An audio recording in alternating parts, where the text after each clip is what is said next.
Hi everyone, Bandanner here. I hope you've all had a good week. So welcome to this week's Italy Nation Pack preview, where today we're looking at the aircraft. As previously, if they haven't provided an in-game image, I will attempt to find an image of the aircraft in question that I am allowed to use in the video. Though I guess with the aircraft it's going to be a case of a lot of it is just the same aircraft with various different loadouts. The other thing I want to mention at the start is I think this is the last blog about the Italy Nation Pack. Then we've got to kind of wait for a release date. So let me know down in the comments what you think of the Italy Nation Pack so far, and also let me know in the comments if there's anything you think should have been added that hasn't been added. Because I know there's a few Italians and some military history buffs out there that have already pointed stuff out that's missing that they think should be there. So their little heading here is flying high with the Nation Pack Italy. In terms of helicopters, Italy initially relied on the American-made helicopters. These were mostly civilian variants of military helicopters such as the Kiowa, the Huey, the Chinook, and some of them were modified by local Italian industries. From the 1980s onwards, a wind of change blew as the Italians started developing and deploying their own designs. These proved effective, such as the multi-purpose A109 and the A129 attack helicopter. When it comes to the aircraft, the Italian Air Force can be divided into three categories: the F-104, which was used, reused, heavily upgraded, and kept on for almost half of the Cold War's duration; the jointly developed Italian-British-German Tornado; and the older, lighter domestic designs such as the G91, the MB399, and the A11 Ghibli. The odd one out, not falling under the above labels, is the AV-8B. So what exactly will the helicopter force consist of? First, as ever, before I get into it, I'll just say that I'll try and note when it's a new or remade model. So in the logistics tab you'll find the new AB205 CMDO. That's a Bell 205, which is a civilian version of the UH-1 Huey. This helicopter is license produced by Augusta Bell in Italy, and it's an unarmed command vehicle. The CH-47C Carico is the classic supply Chinook and is already in the game. As infantry transports, the following will be deployed: an AB-205, identical to the CV variant, but with side-mounted MG-42/59s, and that is again new. The AB-412, which is also new, it's a civilian version of the four-bladed UH-1 Twin Huey, unarmed and available from 1983. The AB-412 Griffon, which is the same as the previous unit, but with side-mounted MG-42/59s available from 1987. And then there is the C-47C, a Chinook in classic transport format. Then there are recon units, so there will be the new AB-206 unarmed civilian version of the Kiowa, the AB-212 Eligufo?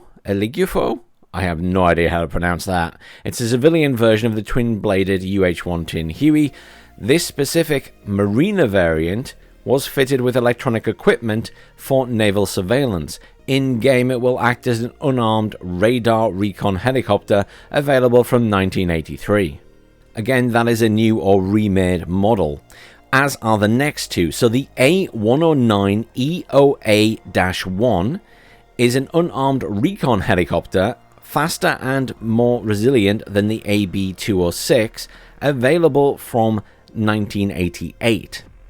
And then there is also the A109 EOA-2, which is the same as the previous, but armed with two 12.7mm machine gun pods and two 7-tube 70mm rocket pods, available from 1988.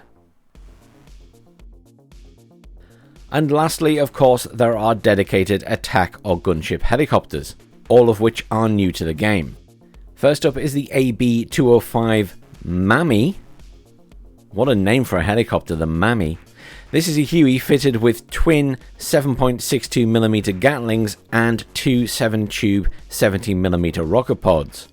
There is the A109AT, a purely anti-tank A109 variant, armed with 4 ITOR tubes, available from 1982.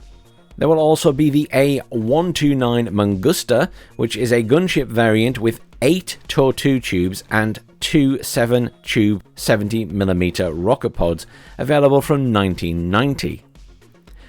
And finally, there is the A129 Mangusta CBT, a more versatile variant with a 20mm rotary nose cannon, 4 Stinger tubes, and 2 19-tube 70mm rocket pods, available from 1995, and this one is a prototype. Okay, so what about the aircraft? Well, as mentioned, they come in a variety of families. So we're starting with the F104 family, and all of these are new model variants. So I guess they've redone the models for these. The F104G, the old-time multi-role version of the Widowmaker, carrying 2 AIM-9Bs and 4 Mark 83 500kg bombs. Next up is the F104S, the ultimate F104 variant. This is a license-produced Italian version that upgrades the plane's air detection and electronics, allowing it to carry 2 AIM-7F Sparrows with 4 AIM-9Bs. This returns the plane to its original fighter role. Next up is the F104S ASA-1, a further electronics-focused upgrade of the F104S. This variant can fire a domestically made, and I'm going to try and pronounce this in Italian, Aspide, 1A semi-active long-range air-to-air missile. This will be available from 1986. Then finally, there will be the F104S ASA-2, the final upgrade, with further improvements to the plane's air detection, plus allowing it to fire the indigenous Idra Fire and Forget long-range air-to-air missile, available from 1990. Next up is the Tornado family. Again, all new models by the looks of it for these. Tornado A200, the multi-role with the 2 AIM-9Ls, 5 Mark 20 Rockeye 2 cluster bombs, will be available from 1982. Then there will be the Tornado EA 200B, which is a seed aircraft with 4 AGM-88 HARM missiles and available from 1990. And finally, the Tornado ADV fighter with 4 AIM-9Ls, 4 Skyflash Super Temp, available from 1995 and prototyped. And then finally, the real Italian domestic family, Eugen say, bada bing. Really, Eugen, bada bing? That did elicit a slight cringe. Anyhow, it's got the GR91R/1. This is an old fighter turned bomber with 4 Aria 559G1 napalm bombs. Then there is the G91Y, a speedier variant with 2 AS-20 anti-tank missiles. The MB339, a trainer used in the close air support role with 30 70mm and 827mm rockets, already featured with the ANZAC as a napalm bomber, and this one is available from 1980. Again, it's bolded, so I'm assuming they've made a new, better looking model for this. And finally, there is the A-11 Ghibli, a dedicated ground attack aircraft designed jointly by Italy and Brazil. It carries 2 times AIM-9Ls and 2 times GBU-16 Paveway 2 laser-guided bombs. Who doesn't like a Ghibli? This will be available from 1989. I'm sorry, but all I can think about is Studio Ghibli every time that word comes up. Anyhow, there is an odd one out when it comes to the aircraft. The odd one out is the AV-8B Harrier VTOL, carrying 2 AGM-65E Maverick anti-tank missiles and 2 AIM-9L air-to-air missiles, available from 1995 and prototyped. Hang on a minute.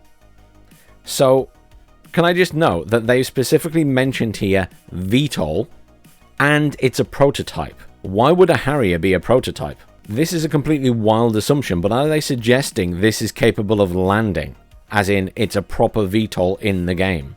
Because the thing is, doesn't it have little wheels on the back of it? Like the back of the wings? Those are landing wheels, right? I am not a military expert. Can someone who is please confirm if those are landing wheels? I mean, this could be a massive stretch, but it's just the fact that they specifically said VTOL and made it a prototype. Anyhow, that's it for this week, and all they basically say at the end there is, we hope to share a release date for this new expansion very soon. Well, not much more to say. As I mentioned at the start, if you do have any thoughts on this Italian pack, do let us know down in the comments. And also, if you think there's anything missing, let us know what you think should be added in there. Otherwise, I hope you all have a great weekend. As ever, please do like, share, and subscribe. And I'll see you all soon.